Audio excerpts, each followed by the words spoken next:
Hello friends, welcome back to tutorial on radar engineering. So the topic is radar receivers and in that the subtopic is functions and requirements of the receiver. Okay. Generally when we consider radar receivers, okay, so first thing we need to know is the function of the radar receiver, how it functions, and what are the functions of the radar receiver, and then the requirements of the receiver. Okay, so what is the radar receiver? First thing. Now, when I explained you the monopulse tracking and all, I have drawn some block diagram, right? So in that we have seen some components which are connected, okay, like the antenna, receiving antenna, transmitter, a duplexer, and mixer, local oscillator, IF amplifier, and detector to the display. Okay, right? So these kind of things all comes under radar receiver part. Okay, so basically it has the receiver components have an antenna for receiving the signals, and a local oscillator for maintaining the phase and also increasing the amplitude of the received signal with respect to the given transmitting signal. Okay, right? And it has an IF amplifier. IF amplifier is used for down conversion of the frequency, right? Any upper frequencies can be down converted to IF frequency. That IF frequency we need because to suppress the image frequency, like because there will be another image of the same frequency which will create the noise impact in the given signal. So for that case, what we do is we super heterodyne into the IF frequency so that the image frequency won't be there and the noise won't be added. Okay, that is the one case why that is the important case when we consider the IF amplifier. We don't convert the frequency to IF frequency. It is 455 kilohertz. Okay. Then after IF amplifier, we generally have a detector.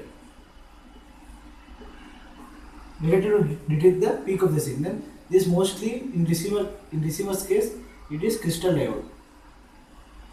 It is a crystal for various purposes. It is crystal diode is used here. Okay, it has its importance.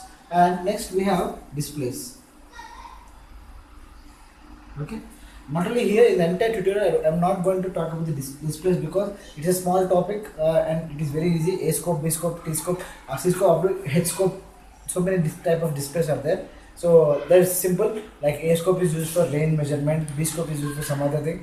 Just a single statement, single sentence, and most of the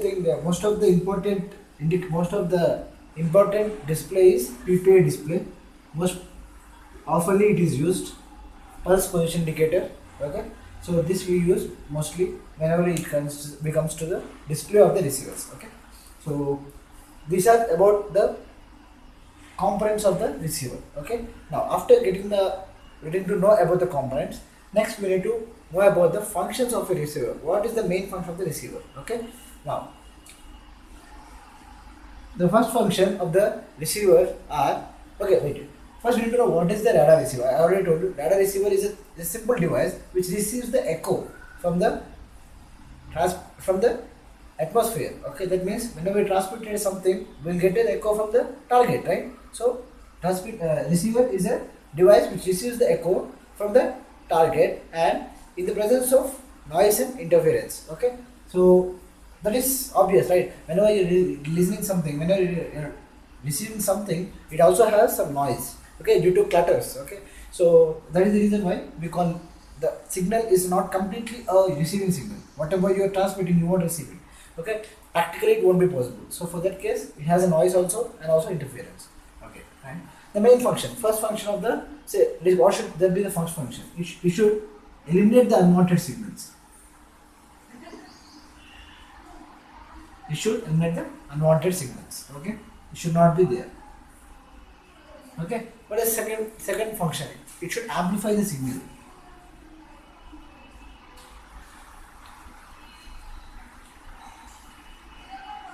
Okay, it should amplify the signals. Why we need amplification? Because when the signal it reaches the antenna part, it might be under more noise and interference also. Okay, for that case, what happens is your signal slowly fades when it comes to the receiver part. Okay, for that case, what we do is we give an amplifier so that the amplitude of the signal will be increased to some part. So required level, whatever required level we need to that part.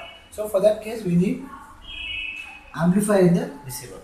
Next, it should match the signal to noise ratio. This is most important.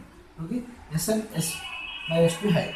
What is signal to noise ratio? It is the ratio of the signal strength to the noise strength, right? So whenever I consider a signal to noise strength, whenever numerator is less, then the entire fraction goes high, right? So for that case, it should eliminate most of the noise and it should give high SNR. Okay, so this is one of the function.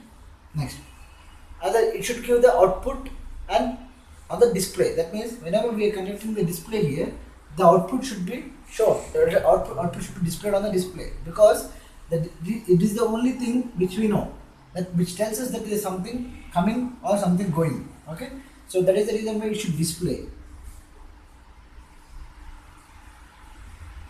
We cannot know unless and until about the target position or target angle and all, unless it displays on the displays which we use. Okay, and the last important thing is that it should be able to work. The receiver should be able to work on the microwave frequencies.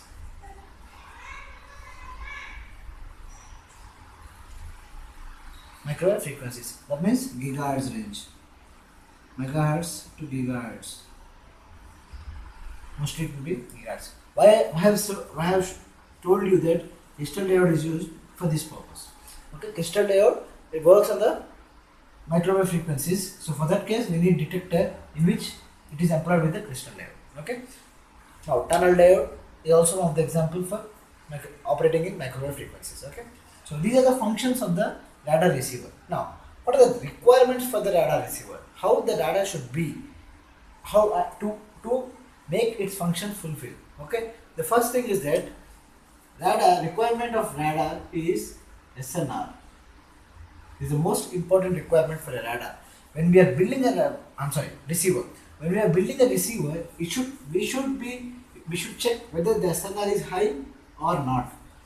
If SNR is high, then it is one of the important factor to consider that receiver. Okay, so the SNR should be high first case, and the internal generated noise must be very minimum. That means very low. Internal noise should be very low. Okay, this is one factor, this is second factor. And similarly, the third important factor is that gain. Any receiver is a system, right? Any receiver is a system. Whatever you have input, you get output, it has some transfer function kind of thing. So when we consider the gain of the system and phase of the system, amplitude of the system, the stability of the system, these all should satisfy the needs of the input signal. Okay, then only such type of receivers will have good gain and output. Okay, that means this all should be maintained at a specific level, which will give the output with the enhanced quality. Okay, and the target must be properly extracted with timing and reference. Okay, that means target detection should be sharp. Target detection should be timed, I say. Okay, it should be timed. At exact time and exact reference point, we need to get the target location. Okay, generally these radar receivers are divided into 3 types. Okay, but we most often use one type, of course, but as to explain, this is of 3 types. Okay, first case is crystal video receiver.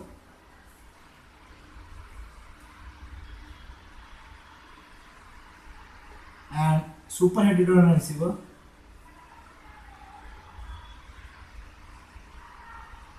and in the super heterodyne and a homodyne receiver. Okay, so most often we use super heterodyne receiver only because of its applications, because of its advantages than other 2 receivers. Okay, whenever you find a radar, it is just a super heterodyne receiver, nothing other else. Okay, so these are the main things, main functions and requirements of the receiver. In the next video, we'll talk about the noise present in the receiver, and also we'll derive the noise figure part of the, we'll derive the noise figure of the radar receiver. That's all for this video. Thank you.